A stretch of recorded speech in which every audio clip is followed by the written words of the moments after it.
You already know it's Jay Lavish, the Lavish boss. I'm here with, Lady Lavish. you already know it's all about August 19th, Flavor in Your Ear Artist Showcase. This is that Go to the Showcase segment. This is going to be part 3. Y'all keep looking out for more and more artists. I got a couple more tapping in with me. So, you feel me? Hit that like, hit that subscribe, hit that share button. If you're interested in seeing the rest of the full episodes, more content. The merch is on deck. You feel me? You can always hit up Everybody come out, have a good vibe. You can always hit me up on Instagram at Lady Lavish 30. for any type of merch. Shea Butter is open. We're going to have Gas Spot 2020 official here. Venom Clothing. We're going to have Lavish Life merch on deck. So everybody just come outside. Tap in. It's going to be a movie. You ain't going to want to miss this one. So definitely come through with that good and high energy. Great energy. You heard? That's all we want in the building is great energy. This is just community networking at its best. You heard? So come out, have a good time, leave the bad vibes at home, man. Facts. All right, you already know it's Jay Lavish. We on the Go to the Showcase Artist Spotlight segment. This is that part 4 right here. Who we tapped in with? Who I'm talking to? I'm talking to Shaw Hollywood. So many guys that don't talk about the fucking wild. Tell the people a little bit about yourself, Eddie. Alright, so my name is Shaw Hollywood. I'm a musical artist. I've been a musical artist for 3 years. I started performing like 2 years ago. I just dropped like my 3rd EP album. Not EP, like EP, but not an album, but it's like an EP. It's called Talk to Me Nice. I dropped it like 3 days ago.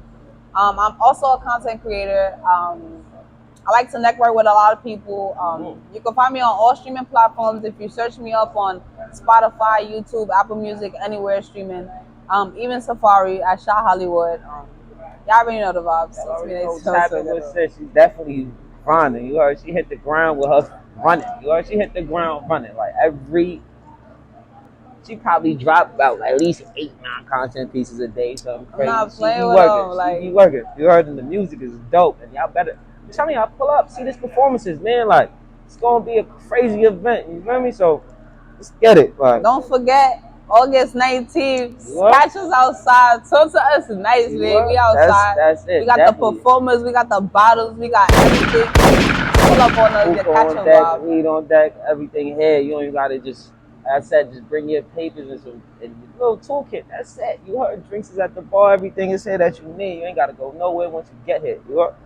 So, what's your biggest motivation to keep grinding? I already know it's kind of hard for the independent artists out here. So, what keeps you inspired to keep going? My biggest motivation to keep me grinding is like something that recently happened was I just hit 10K on TikTok, and when I hit my 10K, I'm trying to get there. Y'all already know the vibes. Respect it, you know? Once I hit my 10K, like my Instagram, my TikTok that got shut down. When I hit like 5K on my Instagram, it got deleted. So both of my Instagram and deleted. Yo, come on, Instagram and TikTok. Stop doing that bullshit to people, bro. Niggas be actually putting in the work and shit. Niggas progress up, bro. Like, for a long time, bro. I've been trying to do that shit for long. Like, I've been working on my TikTok and my Instagram for so long that once it got deleted, that was God telling me to keep going, because once I got it back, my Instagram, my numbers, my likes, my comments, my shares, my supporters, people that I don't even know was still coming back to me like, oh, Shaw, where you been? What happened to your account? I can't believe you back. When you dropping new music? When you dropping a new music video? Like, yeah, that's a fact. That's my biggest motivation to keep going. People, that's a fact. This is what you don't understand. A lot of people do have the make it or break it points where you're going to have that test to see if you really willing to keep going, bro. Like, and I'm glad you just kept it rolling and decided to keep, you feel me, keep that motion going, you feel me? But, all right, so what's the hardest song you say that you got that was the hardest for you to write? Like, what song you had that was the most difficult? I would say the most difficult song I had to write was actually like 3 days ago. The same time around I dropped my EP album, I had went to the studio because I'm like, I can't drop music and not have more music. I feel very insecure about that. Like, as a musical artist, I cannot drop music and not have at least go to the studio the same day or the next day and drop 3 more songs. You know what I'm saying? Not drop, but at least have 3 more songs stored so that when I'm ready to drop, I will have a whole project. So I went to the studio with my friend, and my friend Shaw, he loved R&B. His name is Rich Millie. You can also find him on all streaming platforms. He wanted to do a 7-minute song. Yeah. I don't do 7-minute songs, so I'm in the studio like, I'm about to cry. Like, I'm going through it. It's hot. I'm stressed out. I'm like, yo, I don't think I could do this. Like, I'm dead telling them, like, yo, bro, I'm not doing this no more. I don't want to do it no more. Like, so basically, like, I had to do like 4 minutes. Me doing 4 minutes on a song, I'm over here like, what are you doing? Like, what the hell? They're gonna get bored listening to that. So I'm like, yo, I'm trying to put my pieces of the brain together. And then what really motivated me in that time, in that moment, was my friend who I actually started doing music with. He was like, Sha, you got this. Just keep going. Just calm down. Just take a break. You know, if you got to take a break, but just keep going. I'm telling you, you got this. And me never doing a 7-minute song, it like really inspired me to do it. And we dead finished it. I'm listening to it and I'm like, oh my God. Like, what the hell? Nah, that's a fact. Like I said, tap in with her. You heard? On all platforms. I'm going to make sure her info's down at the bottom. You heard? So make sure y'all keep up with that, man. I know it's hard being an independent artist. You got to support, bro. I'm telling you. Show y'all love for the Bronx, bro. NYC, stand the fuck up, man. Let's keep it going. Like, so you got any like pre-stage rituals, like anything you do to kind of get yourself in that mind state ready to perform? So anytime I get on stage, I'm not gonna lie, it's like getting a tattoo or getting a piercing, or like that's the only crazy thing that I can think of. You feel what I'm saying? That's like natural. So before I get on stage, I always pray to God, because I feel like God put me here for a reason, so I should give him thanks before I even do anything to determine what the next day of my life can tell me, or what the next day of my life can be. So anytime I get on stage, I just be like, oh my God, like, what the hell? Okay, thank you, God, you know, whatever. And then I just look at everybody, and then I always pay attention to who's up before me, who's after me, who was before that person, who was first in line, who was last in line, because at the end of the day, it's not a competition when it comes to being an artist, but you also know how you sound and you know how the other people sound, because if they could get on stage and do that, I can get on stage and do this. And I could probably have people like, what the hell? You feel me? So I always pray to God and give him thanks, and I always tell myself I got this, because if they could do it, I could do it too. Nah, that's a fact. That's always a great tool to have, man. Once God behind you, you feel me? Good. That's it. So, all right. So, how would you describe your style of music? I say I got a good style of music. I say I could switch up my flow. I say like in music, any music artist comes a long way, but I wouldn't say I don't have music that you can be like, okay, I see where you're going with this, or okay, I'm not gonna turn this off yet. Let me hear another one. You feel what I'm saying? So as a music artist, I've only been doing music for 3 years, but my song has never been a vibe where it's like, oh no, turn that off. It's always been a vibe to like, okay, I can see where you're going with this. You got so much potential. Let me keep seeing where you're going to now.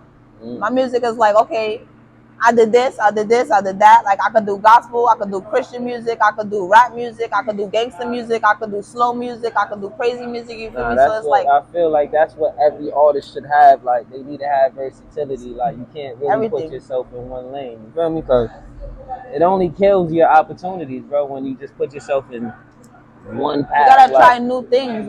It's a fact. You definitely gotta try shit different all the time. So, as an artist, right, at the stage where you at right now, do you feel you trying to look for a label to sign you, or you trying to stay independent? I mean, if I ever get that opportunity to actually sit in a table with somebody and they're like, okay, maybe I could sign you, or like, let me see what it takes, or like, if God put me in that room and I listen to it, it was for a reason. But if I don't take it, that's also for another reason, because it's also, you also have to follow your intuition. You feel what I'm saying? So not saying that I'm gonna be independent my whole life. I don't have no problem being independent my whole life, because I like the sources of income that I'm getting, and that I also could receive on the long run of you know, keeping going into what I'm doing. I wouldn't say I wouldn't mind being signed, maybe for like a month or like a year. I don't know how it works. You feel what I'm saying? That's how much of an independent artist I am. But so you're really looking overall to stay independent. Yeah, like I may go to the meeting and see how, you feel me? But money is nothing but a number, and you can always make that by yourself instead of being under somebody else's wing. When I could just do it by myself, and I've been doing it by myself. It's better for you to pay yourself and your team that push you. You feel me? And just keep grinding instead of giving these niggas PC off of you feel me? Your talent and your art, bro, and they really not doing much for you that you can't do for yourself. You feel me? So I definitely respect the independent artists out there. You feel me? So like I said, tap in, bro. Tap in, support these artists out here. All right. So, all right. So, explain your creative process. Like, Mhm. when you want to write a song or when you about to write a song, like, what kind of mind state? What do you do? Like, some people kind of set themselves up and lock themselves away in the studio. Some people actually be around people and then go out there to look for inspiration and other things. Like, When I write my music, you smoke a blunt, get you a little drink, got your paper and your pad. Like, what it look like? if I'm really determined, like say today, if I'm like I'm gonna write a song today, I'm just gonna stay home and take a shower. I gotta clean my whole room, and I have to make sure I'm at peace and make sure like I don't have nothing much to do the next day. But it doesn't really take me one day or one night to write a song. I necessarily like I will have so many things written down in my notes and stuff like that that if I wanted to write a song right now when I go to the studio, all I gotta do is look in 5 notes and have a song complete. Literally. So it's like I don't really sit down personally and be like, okay, I'm gonna write a song, because then it's like I can't focus because I do it on my phone. I don't really write it in a book. But the job that I work at now, they're actually helping us build a studio. So we got a music instructor who like manages us and tells us like little things and here and there. So it like helps for a lot. So it's like now me writing music, I actually have a book to write. I have a dictionary. Like I have so much things that I'm about to come up with. This is about to be crazy. You feel what I'm saying? So I'm gonna just take my time and like day by day put something together, because then by the end of the week I have 3 songs instead of 1. You know what I'm saying? Instead of every night I'll take time out, because it's like I got so much time. You only got but so much time in a day. You know what I'm saying? So at nighttime you get to the bed, you just want to go to sleep because you had a long day. So I just look at my notes and write a little bit every single day. I wake up, oh, I'm gonna remember this, I'm gonna write it down. Remember this, I'm gonna write it down. Remember this, I'm gonna write it down. So that end of the week I can make 3 songs, and that's how I really be releasing music. Like I just felt comfortable to release my EP because I've been writing so much that I'm looking at my phone like, what the hell? I got so much stuff. Like, let me just drop something. Like, nah, it's a fact. You can't sit on it. Like, yeah. Some people do that where they just sit on the music, bro. And a lot of shit you sit on will be that hit, and you never really know because people don't put it out there. Like, but so family wise, you got the support, or you felt like you had to kind of prove to your family like you had to come out with that track and show them like, all right, this is what I can do, or has they always just been supportive of what you wanted to do? Like, okay, so this is how I'm gonna put it. When I was younger, I didn't really have a goal. You feel what I'm saying? Like, I didn't see myself doing music. I didn't see myself doing anything I do today. That's most people. We still be trying to figure that shit out and where to go at. So during everything I went through in life, it was always something that stuck with me, like entertainment to music. To me, like if you play a song that I don't know, I will mumble it and know every word while I mumble it. And it will be weird to me because it's like, how the hell can I do that? But my mom would make me read a book and write a paragraph every day when I came home because she wanted us to be like good kids. My mom was really strict. So when she listened to music, she used to listen to music all the time. You feel me? When she came up for work, she was cleaning the house. And I used to listen to every song. She used to listen to like Eminem, Rihanna, Beyonce, like Jay-Z, any artist you could think of. I know all their songs by heart. And when I used to sing them, my mom used to be like, how you can sing that song and you can't even read a book? And I would be like, I just, like, I don't even know what to say. That shit as like, kids, bro. You want me to write a paragraph? Like, what happens. Like what we pick up as kids. It's like it was hard. Like you making me read a book. I don't want to do that. That's like a fact. I don't even want to listen to music, but you forcing me to listen to it. But it's not like you forcing me. You giving me the paper and like I'm gonna beat your ass if you don't write this paper. No, you just like if you don't read it, I can just act like I read it and write everything on the back of the book. So after that, with the summary. Once I got to high school, I was like, I don't want to go to school. Like I already knew it. I didn't want to go to school. Yeah. So like 10th grade. I'm walking in school and I'm like, when you hear it go, boom, niggas running out the room. And that's the only 2 lines I knew.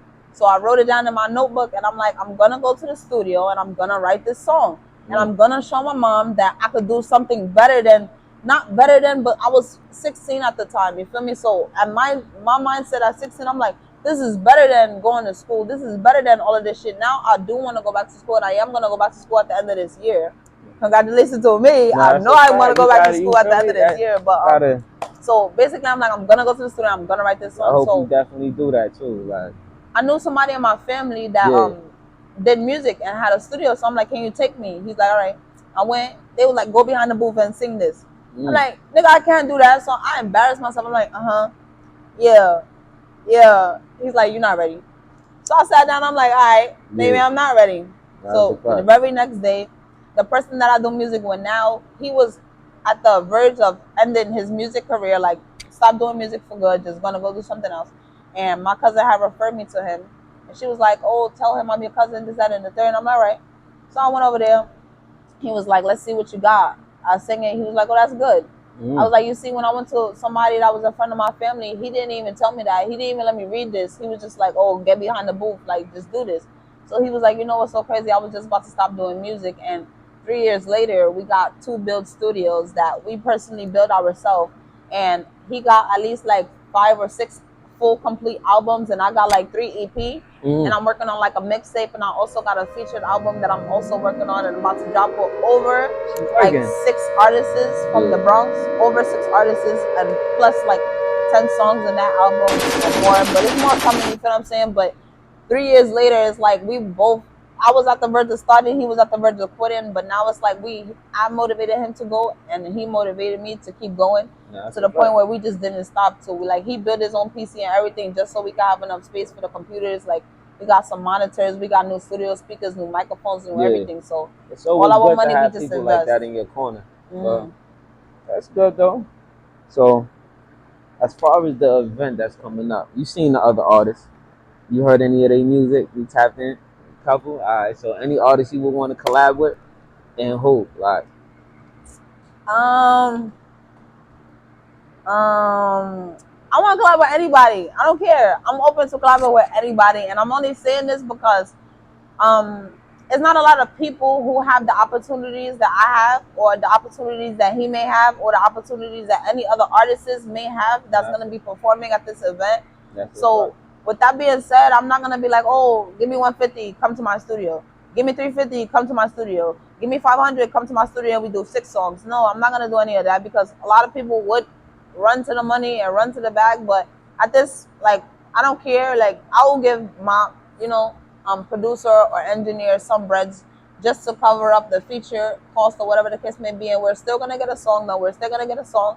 And I'm still going to give 50% of every earning that I make with any artist. So that's another thing that I have a distributor that I use that not a lot of people know about. So when I work for artists, I always give them every information that I know because you never know. And I'm not going to hold back nothing from nobody. Like, we're not in competition. We all in the same place, but you feel me? Like, if you want to work with me and I want to work with you, we go to my studio, we go to your studio, and I bring my engineer. It don't matter. At the end of the day, we work and we networking because you never know where that song is going to take us, and you never know how many times we can perform that song, and you never know who's going to fuck with the song. So I'm very open to working with artists until the year is done, though. After next year, I'm not doing that. You feel what I'm saying? So catch me when you can. I'm telling you, like, tap in. Like, I'm working, I do content, I do everything. It's August, like, the time is ticking, you heard? For real. So y'all better tap in early, man. I'm telling you right now, she's definitely one you should be looking to work with. You heard? So let's get it going. So what's your top 5? You could do a top 5 old school and a top 5 new school, or you could just do a top 5 overall, however you want to do it. But my top 5, I say Juicy by Biggie Smalls, Eminem, any Eminem song, Jay-Z, Kanye West, because I grew up listening to Kanye West. I can't remember the song right now, but I grew up listening to him on the TV.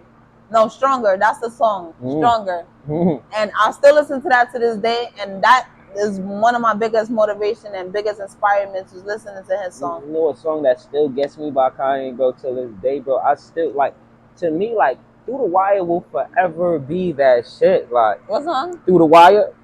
I sing it. When he first came out and his jaw was wide, he had the Through the Wire, wanna meet me through the wire. Oh my God, you gonna have me look this up right here? That's crazy.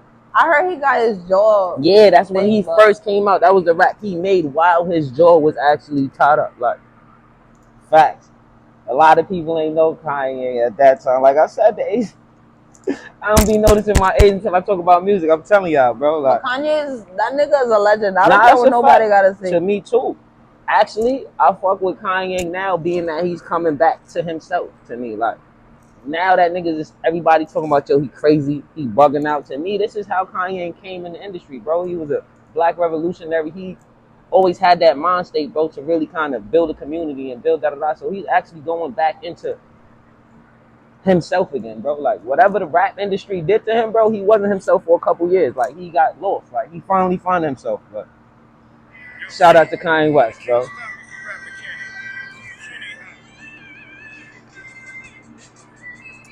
Oh, I do know that. Yeah, that's a fact. Everybody know this, bro. This is a Kanye classic forever. Like, Kanye West is a legend. I love Kanye West. That's a fact, bro. Definitely. He deserved that. But, all right, so if you had the opportunity, right, to open for any artist, who would it be and why? 6ix9ine. 6ix9ine?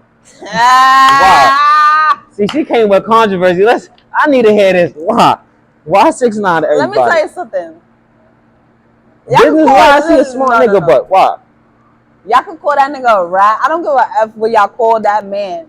But at the end of the day, me as an artist, you have to respect his artistry. Like, at the end of the day, like, anybody that is an artist, like, if I go down for some shit, I don't give a fuck. You better kill me when I come home. I'm snitching. I don't give a fuck. I don't care. Like, yo, call the cops. I'm gonna give you my name too. Call the cops. I don't care. I'm snitching. I just got signed or whatever they can. Not even signed. I just got bans, millions of dollars for doing something that I put my hard work and my life into. You feel what I'm saying? If you behind the mic, you spitting some shit. If you listen to his songs, it doesn't even matter what the fuck he's saying. It's just his deliverance. The way he delivers the song, the way he does sit there and write his fucking lyrics. It's like, as an artist, you're just fucking nice. But you don't think he should take responsibility? Like, he chose to do what he did. Like, he chose to be in the rooms. He chose to be around them people. He chose to be a part of what he was a part of. Like, it's different if you're not going, like, you might not put yourself in that situation knowing the bullshit that's going to come with it. Well, 6ix9ine you're not going to put yourself in that situation. Look. I understand. He came home, he's still lit. Nah, I'm getting that. That's why I said, business-wise, he's a smart nigga, bro. I'm telling you, and the fact that you got a million niggas against you and you still can make it is fucking amazing. I'm not going to take that away, bro. But when it comes to your own shit, bro, you got to take responsibility for that, man. You shouldn't put yourself in that situation if you know what come with this lifestyle, bro. Like, but he got away with one lifestyle. He got away like a little New York come with a lifestyle, bro. Like, so he got away crazy. You can't even lie. He got away, and I'm not going for this crazy. Like Gunna too. Like, I don't know why this shit is becoming like it's becoming too. Fuck you, man. This shit becoming too regular for me, bro. Like, for all y'all rappers, bro. If y'all just rappers, just be rappers, bro. You don't have to be a gangster, man. You don't have to. You don't gotta be a gangster. You don't gotta be that nigga outside. There's plenty of rappers out there that just rap, my nigga.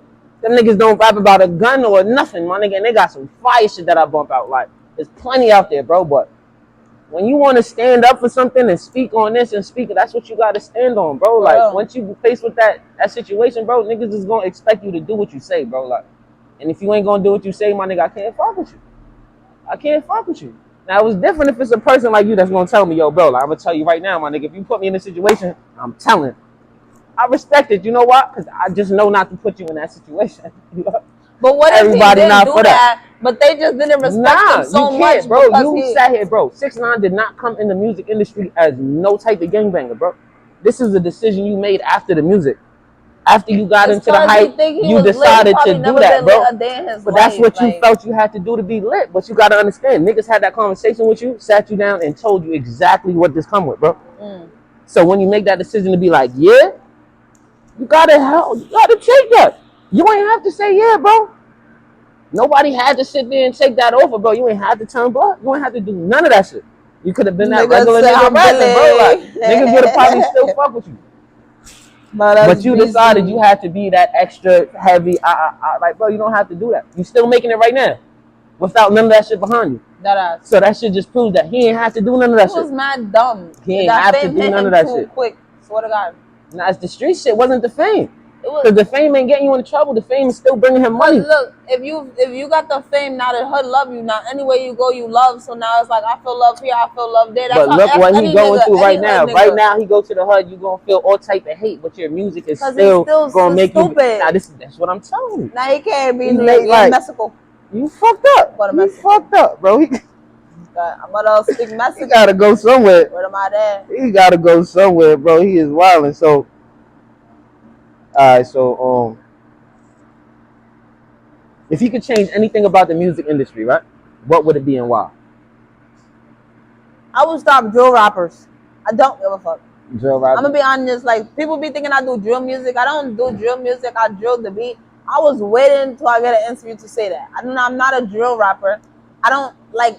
I will say certain things, but it's not like I'm being like, oh, Shaw, that bitch fucking, you feel me? No, like, you feel what I'm saying? If I smoke another op, you feel what I'm saying? It's regular shit that you could just normally say that somebody could feel comfortable listening to. But you think I'm gonna be comfortable listening to songs like, oh, fuck this person, fuck that person died this way, and that person, no, it's like, come on, like, God forbid I could die and niggas could be talking like that on me. What are you gonna do? Nothing. What are they gonna do? Nothing but try to keep coming back at forth at each other. That it's like crazy. That's why I tell people, like, I'm not a drill rapper, but it's not like, you can drill a beat without drilling somebody, like actually drilling somebody, like you shooting them at the song, but you could drill the beat, like you go crazy on that motherfucking beat, like that's the last beat that you ever heard in your life. But I will stop the drill rapping, literally. Like, so I would teach people ways to not actually throw shots at somebody's head, but throw shots at somebody's like feelings. So you could, anybody could feel it emotionally, like, damn, I've been in something like that, or I know somebody who been in something like that. This song is valid, like, you feel me, like stuff like that. So you one of those artists that write freestyle, or you feel you could do both? I write, I freestyle. I feel like most of my songs, cause like I listen to Cardi B a lot. When she made like Get Up 10, or like when she dropped that album, I feel like she had a lot of freestyles in there, and she had a lot of freestyles also. So when I just started doing music, my idol was like Cardi B and Nicki Minaj. But Nicki Minaj was more so a songwriter. Cardi B was more so she could spit, like, you feel what I'm saying? But then she transitioned. So now that made me like, okay, she could do it, they could do it, I could do it too. Let me write a freestyle, then let me write a song with a hook, and let me write, you know, let me get comfortable in stages and different genres of different type of beats and stuff like that. So like, I'm still floating around, but I still have my category where it's like, okay, you got a song right here, you got a freestyle right here, you got a, you feel me, you drilling the beat right here, because you're not saying nothing about no ops. You don't even know who my ops is. But I'm saying something about ops, but you don't even know what I'm talking about. You feel what I'm saying? So it's like, I got my different categories. But what did you ask me again? What did you ask me again? You said something about freestyle? No, I asked you, like, would you explain it, like, would you consider yourself a writer, a freestyler, or both? Like, I do everything. You do everything. You know, some people just write. Some people just freestyle. Some people can do both. Some people, you feel me? So, gotta ask. But I heard a little accent. What's your background? I know everything is just thinking niggas American, bro. Ain't nobody American or New York. Like, what's your background? What's your nationality? Like I don't know. You sound like you from some type of island. I don't want to assume Jamaican. There's plenty of islands up here. Then you come to Uptown, the Bronx. This shit is a melting pot of everything, bro. So. Well, to be honest, I don't know what I am. I don't know. You don't know? I just know. I hear that. Oh, you just been around island people too much. I'm gonna take a DNA test. Like, I'm gonna be honest. Like, I'll tell you guys this because I'm very comfortable, and I'm also working on a documentary that I also want to drop soon. Okay. I feel like I'm foreign because I don't know what I am, and my family is Puerto Rican, but I was also adopted. So I don't take that personal because my family support me in everything I do. That's and my mom, she helps me pay for my music videos. She takes me to the studio. You feel me? Like, she makes sure I'm going to the studio. She know what I'm doing 24/7. Like, they support me in everything I do, and that's why I'm still here today and I'm still going. But I call myself foreign, so I don't know. I'm going to take a DNA test soon. But my family's Puerto Rican, and I'm just Puerto Rican and black. That's why I tell people. But everybody always says I have accents. You definitely do. Like I say, you just been around a lot of people. You gotta stay tuned for that DNA test. Stay tuned. Stay tuned with it. Stay tuned with it. Tell them where they can follow you. If you got a YouTube page, whatever. Like, I got a YouTube page. I got a YouTube page. My YouTube and my music just got conjoined. My YouTube channel and my music just got conjoined. Yeah. So you can follow my YouTube and my music at I Am Shaw Hollywood, or just look me up at Shaw Hollywood. And my Instagram is I Am Shaw Hollywood too, because my page got deleted. So anything you want to put out to the fans that I ain't touch on, or anything you just felt like you want to just get out there? I don't really know. Keep supporting me. Keep supporting each other. Keep uplifting each other. Keep staying motivated, and keep trying to remind yourself that every day is a new day. And we always here for a reason because you never know who you're gonna meet. And I'm so thankful that I met Lavish Team because they've been so supportive. Because I've been suck at texting people back, and I suck at like reaching back out, but I be trying to keep in contact with people, and I just thank everybody. Stay tuned because they gave me a flyer, and I was so like applaud, like oh my god, like what the hell, like I'm gonna do what I gotta do, and I'm gonna take that stage with me. Y'all already know the vibes, but 19th, we outside. You already know. Tap in. I'm gonna have all the information down on the bottom of the screen. Hit that bell, like, subscribe, and share for me. Please, you already know. You can hit me up. Team Lavish Life Entertainment. Hit Lady Lavish. We still got the merch. Tap into the YouTube page for all the upcoming events and all that. So, thanks again for tuning in.